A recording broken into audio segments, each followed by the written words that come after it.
In building relationships, as you look at this stairway to the top here, and here's the reason I'm showing this. You see, at the top, we look at what you want. At the bottom, we look at the foundation, and then we take the steps in order to get there. See, the elevator to the top's out of order. It always has been.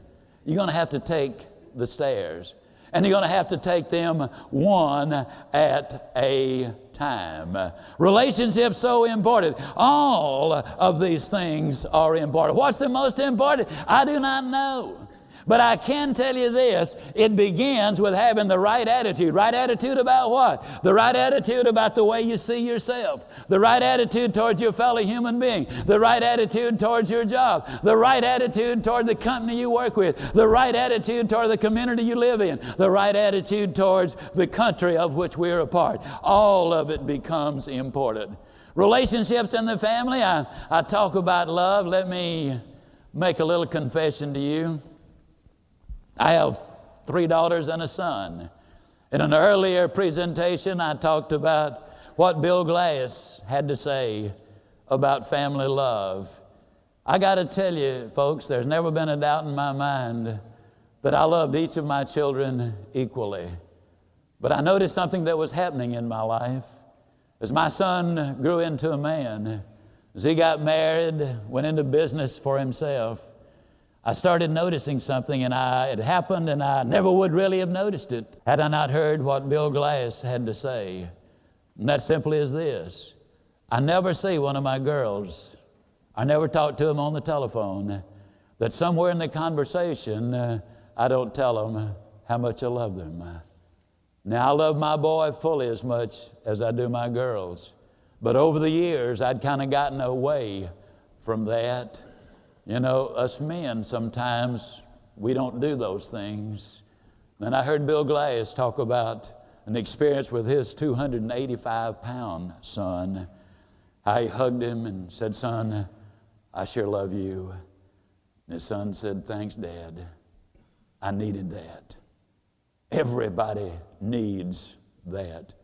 You know, the sad thing is so many of us love our families so much, but somehow or another we expect them by osmosis just kind of to figure it out that we really do love them. It needs to be verbalized. A few days after I'd heard Bill Glass, my son and I had a round of golf, which is both our favorite recreational activity. We got back to the house, we were moving the clubs from my car over to his. And I said, "Son, you know, I got a confession to make to you.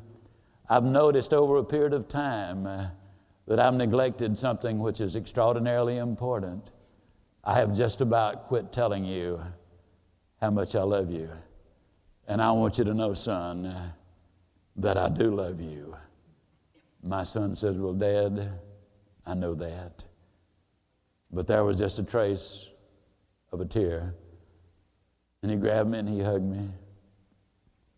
And ever since then, when we greet each other, it's no longer with a handshake. He gives me a hug. Dad, I can't say it strong enough. Mom's going to do it. But Dad, it's so important that you hug your son. I don't care if he's 28 years old or 65 years old. You need to hug that son of yours. I know you're going to hug your girls, but you need to hug your boy and tell him that you love him. That makes all the difference in the world. I believe that one of the prime reasons that David has done so well is because he was given that reassurance over and over and over. One of the reasons, as I mentioned in an earlier recording, out of 40,000 people in the jails of Florida, only 13 of them are Jews. Because, as I said earlier, it goes back to Abraham, Isaac, and Jacob, where the Jewish father would say, "Bless you, my son," and "I love you, son." And they would give them that big hug. Can't say it too strongly.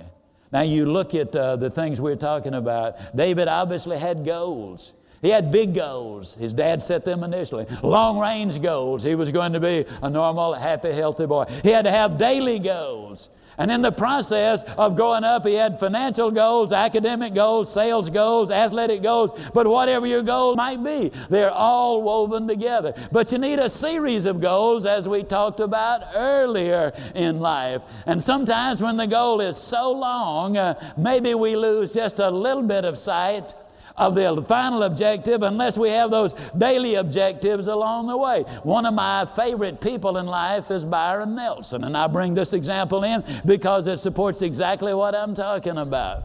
Byron in 1944 won 8 golf tournaments and $38,000. That was a lot of money on the golf tour in those days. It's a lot of money in life in those days. Now that got him set for 1945.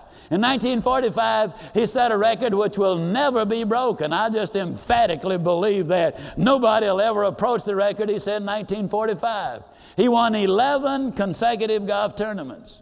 He entered 31 tournaments. He won a total of 18 before the year was over. He placed second 7 times, 25 out of 31, no worse than second. The worst he ever finished was 9th. Now, what set up 1945 was 1944. What sets up a winner over here, it's what you do before you get there to that critical moment. Winning those tournaments in 1944 kind of set the stage. But let me tell you what was really responsible. He was keeping exact records. He said, you know, I was so consistent in my game. He said I could hit the fairway just about every shot. I'd hit the green on my second or third shot. I'd sink the putt. I'd get my birdie or get a par. And he said, frankly, it got a little boring. And so what he did was he remembered his long-range goal, and his big goal was to buy a ranch. His financial goal, he wanted to pay cash for it. Now, fortunately, he kept exact records on every round in 1944. He knew exactly how he hit each drive, how he hit each chip, each putt, each iron shot. He knew exactly how he hit every single shot. And he noticed 2 things. He noticed, first of all, his lack of concentration because it had now gotten boring to him. And he noticed that the shot he was missing the most was a chip in. Now, he never would have known those things if he had not kept those records. So in 1945, he started identifying things. He would say, well, now, if I can chip this in, that'll help me buy another cow. If I win this tournament, I can buy another 10 acres of land. And he literally identified each thing and tied them together. And what I'm saying here, the lesson we can get from David and Byron, you see, David had goals of increasing his number of push-ups and sit-ups, the number of distance he ran. And he was willing, as you will see, to work very, very hard at that. For example, for one solid winter, remember, here's a guy that had no sense of balance. For one solid winter, every morning, he set his opportunity clock 1 hour earlier than any other member of the family said. He'd wake up, he'd get his ice skates on, he would crawl out to the frozen swimming pool one solid winter just to learn how to stand up.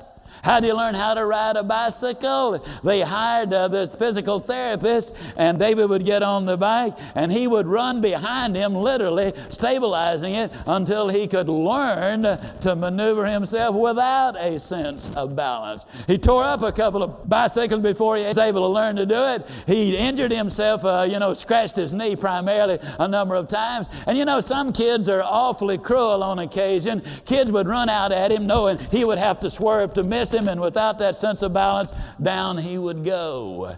Those were discouraging times. What would he do? He'd get right back up and he'd go to it. A lot of folks are not going to be nice to us as we go through life. A lot of times they're going to get in our way. You got to want to succeed. This thing called desire is so enormously important.